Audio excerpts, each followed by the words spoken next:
Hello mga ka-Ma'am Ondra. Please like and subscribe po at comment na din po kayo. Salamat po. Unang kabanata. Sa isang maulan na araw na madilim na kalangitan ay makikita natin ang isang mandirigma na hawak ng mahigpit ang kanyang sandata na nag-iisa na lamang lumalaban ay may isang kalaban na di pa natin nakikilala ang nagpatalsik ng kanyang espada. Habang nakatayo at kinakabahan ay makikita natin ang kanyang mga kasamahan na nakahandusay na sa lupa at mga wala ng buhay. Makikita natin na may isang tao na may halimaw na lakas ang nagpalaipad sa mandirigma. Habang nahuhulog ay sinisisi niya ang mundo kung bakit nangyari ang lahat ng ito at ang mandirigma na ito ay ang ating bida sa manhwa na ito at ang pangalan niya ay Yuhusong. Bago pa mangyari ang lahat ng iyon ay nag-warning na siya sa mga alliance leader tungkol sa malakas na kalaban na paparating sa kanila kung may plano ba sila para matalo ito. Subalit pinatahimik lamang siya ng alliance leader at sinabihan na pamunuan niya ang laban dahil siya ang may responsibilidad sa labanan na ito. Ang mga duwag na alliance leader ay niloko at puwersahan inutusan ng ating bida para mamuno at umatake sa makapangyarihan na kalaban para may oras tumakas ang mga duwag na alliance leader. Bulag-bulagan sinugod ni Yusuhong ang kalaban kasama ang kanyang mandirigma papunta sa malakas na kalaban na ang pangalan ay Chanma, umaasang magtatagumpay sila. Subalit ang pag-asa ay unti-unting nawawala habang naririnig niya ang sigawan ng mga kasamahan niya unti-unting namamatay. Si Chiang Mai ay sobrang malakas na napakadali lang sa kanya ubusin lahat ng kinalaban niya. Ang ating bida na lang ang nag-iisa nakahiga at nabubuhay at alam niya na katapusan na niya at lahat ng ginawa niya ay napakawalang kwenta, nagsisi siya at sinunod niya ang mga sinabi ng mga walang kwentang alliance leader. Nang dahil kay Chanma ang naubos ang maraming mandirigma ng Merem. Naalala ni Yusuhong ang mga sinabi noon ng kanyang ama na kahit kailan ay di ka pagtataksilan ng pagsisikap mo at lagi may pag-asa hanggat nagsusumikap.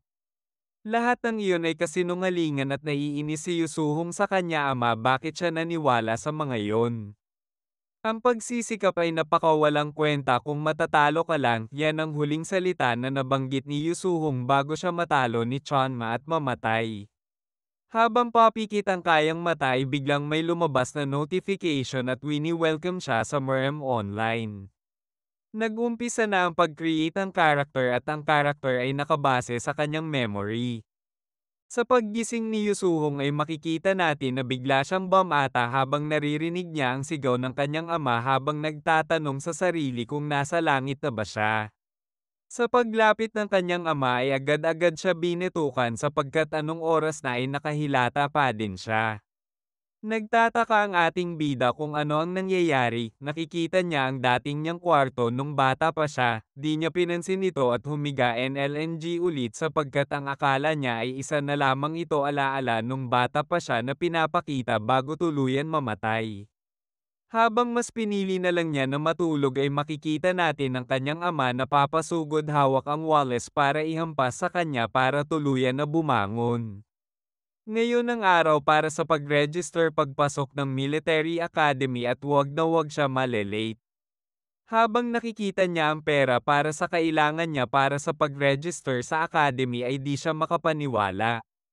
Ang Chunbong Academy ay may malakas na master na ang pangalan ay Tegong Chon ng Mount Huasek. Siya ang nagtatag ng academy at ipinapasa niya sa kanyang mga disipolo ang kanyang mga martial arts. Siya ang pinakamataas na military officer sa lugar ng Xi'an at isa din siya member ng Merem Alliance. Ang Merem ay naging tahimik at walang gulo sa loob ng 100 years. Kapag di ka member ng Alliance ay mahihirapan ka magtagumpay. Ang mga kabataan ay iniidolo ang mga Merem warrior at umaasa na magiging warrior din sila sa hinaharap.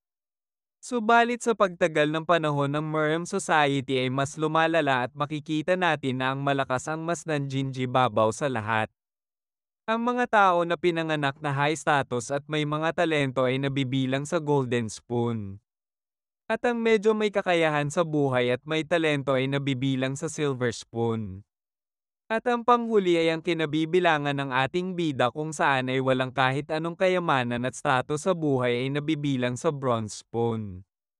Ang nag-iisang pag-asa para makaangat sa buhay ay ang mapabilang at makapasok sa high military institution tulad ng Chonbong Military Academy. Nila ng ama ni Yasong ang lahat sa pagtatrabaho para mabigyan siya ng pera para sa pagpasok sa Chonbong Military Academy at lahat ng yun ay nangyari 30 years ago. Nagtataka siya at hindi siya makapaniwala na kung totoo ba ito o isa lamang panaginip sapagkat alam niya nakatayo siya sa harap ni Chonma habang inaantay ang kamatayan niya. Sinasabihan siya ng kanyang ama na pagbutihin ang pagpasok sa academy dahil pangarap niya ang maging isang master at hindi matulad sa kanya. Bahagya siyang natawa at naalala na yung nga pala ang pangarap niya noon ang maging isang master. Unti-unti na ng ating bida na pagtatanto na mukhang bumalik siya sa nakaraan kung saan ay kaparehong-kapareho ang mga nangyayari sa buhay niya ngayon at di siya makapaniwala sa mga nangyayari. Naalala niya na palagi siya binibigyan ng kanya ama ng kamote tuwing umaga, di pa rin makapaniwala ang ating bida na nakabalik siya sa nakaraan. Biglang may lumabas na notification at binibigyan siya ng isang mission. Ang mission ay ang makapasok siya sa military academy na may reward na pagtaas ng kanyang strength at kung di naman siya magtagumpay ay may penalty siya matatanggap. Tinuturo niya sa kanya ama at tinatanong kung nakikita niya ba ang notification, nagtataka ang kanyang ama sa mga pinagsasabi niya at sinigawan siya na magmadali na siya para pumunta sa academy para sa admission exam. Dumating na ang ating bida sa Chunbong Academy at habang tinitignan ang entrance ay bumabalik sa kanya ang mga alaala. Habang nakapila ay naalala niya ang napakawalang kwentang patakaran kung saan di pantay-pantay ang pagtatrato sa mga mag-aaral. Ang Black Flag ay ang mga direktang disipolo na makakatanggap ng lahat ng kaalaman at martial arts ng academy samantala ang White Flag naman ay mga disipolo na kailangan palagi magbigay ng pera di masyado nabibigyan ng matutunan ang mga high quality ng martial arts. Dito nakasalalay ang kapalaran ng isang mandirigma kung saan PWD ka mapabilang sa direct disipolo na tuturuan ni Master Taegon Chon, samantalang ang trainee ay kakailangan pa magbayad para lamang makapasok sa training drill at matuto. Ang makapagtapos habang trainee ay magigi lamang tagabantay ng Miriam Alliance at alam ng ating bida yon kasi sa nakaraan niyang buhay ay isa lamang siyang gatekeeper. Ang goal ko ay ang makapunta sa Black Flag para mabago ko ang akin hinaharap. Ang mga taong nakapila ay nag-uusap kung anong test ang kanilang kakaharapin para makapasa at maging main DC Polo. 30 years ago naalala pa ng ating bida ang pagbagsak niya noon sa exam at pinanggako niya na di na mauulit yon. Tinawag na ang number ng ating bida siya ay number 70, sa harap niya ay nandun si Taegong Chon ang High Lord kasama ang dalawa pang mandirigma. Tinatanong siya ni Taegong kung ano pa ang tinitingin-tingin niya at agara naman lumapit ang ating bida at nagtataka lang siya kung ano kaya ang exam ngayon taon. Tinanong siya ni Taegon kung ano sa tingin niya ang exam ngayon at agara naman hinulaan ng ating bida na ang exam ay ang paggamit na chi. Paano mo nasabi ang sambit ni Taegon na nagtataka bakit alam ng bata na ito? Agad naman sinabi ng ating bida na hinulaan niya lang ito sapagkat di magkakaparehas ang sukat ng mga nakataklob na bagay sa harap niya. Napahanga naman si Taegon sa galing ng ating bida sa pag-aanalisa at umaasa na mapapakita niya rin ang kagalingan niya sa exam. Nag-umpisa na ang exam at sa pagtanggal ng nakabalot sa mga dummies object ay agara naman itong sumugod sa ating bida. Paunti-unti ay nasasanay na si Yasong sa bata niyang katawan bagamat wala yung dati niyang lakas ay mas maliksi naman ito. 10 minutes ago bago ang pagsalang ng ating bida ay makikita natin ang pagbagsak sa exam ng number 69, di natutuwa ang mga hurado sa pinapakita ng mga examinees ngayong taon. Ang mga dummies ay nanggaling pa sa lugar ng Jongnam kung saan ay napakamahal at di basta-basta ang galawan ng mga ito pag nilagyan ng chi ay nagiging tunay na warrior kung gumalaw at umatake. Kapag napatamaan ng chi point ng dummy ay agaran ito mapapatigil hudyat para makapasa ang mga examinees. Habang nag-aantay at inaantok si Taingon dahil sa napakahihina ng mga examinees ay natatakot ang kasama niya na baka wala makapasa sa taon na ito. Subalit alam nila na may isa pang examinees na may kakayahan na makapasa at ito ay ang young mistress na si Soso. Naniniwala si Taegon sa kakayahan ni Soso subalit hinahangad niya na sana may iba pang makapasa para ma-challenge ang kakayahan ni Soso. Tinanong na ni Taegon kung sino na ang susunod at ito ay ang ating bida na si Danya Song number 70 na ang impormasyon lang ay kung saan siya nanggaling. Kitang-kita sa mukha ni Taegon ang pagkadismaya sapagkat inaakala niya na isa na naman talunan na walang academic experience ang sisilang. Tinatanong ng isa kung paalisan na ba nila ang ating bida kasi ang akala nila ay walang kwenta ito matutulad lang sa iba na bumagsak. Pinapasok na nga ang ating bida at sa liit ng pangangatawan niya ay nahusgahan na agad siya ni Taegon. Yun ay nangyari 5 minutes ago at makikita natin si Taegong nakahawak sa inuupuan niya at pinapanood ang ating bida. Nakikita niya na ang ating bida ang pinakamagaling sa lahat ng nag-exam ngayong taon. Makikita natin paano kadali lang iwasan ng ating bida ang pag-attack ng dummies. 30 years ago naalala pa ng ating bida ang dahilan kung bakit siya bumagsak noon kasi mas inuna niya kinalaban ang malaking dummy. Si Taegong ay di makapaniwala sa pinapakitang galing ng ating bida sapagkat normal na sa mga examinees na inuuna muna kalabanin ang malaking dummies. Pagkatapos mapabagsak ng ating bida ang dalawang maliit ay ang natitira na lang ang malaking dummies.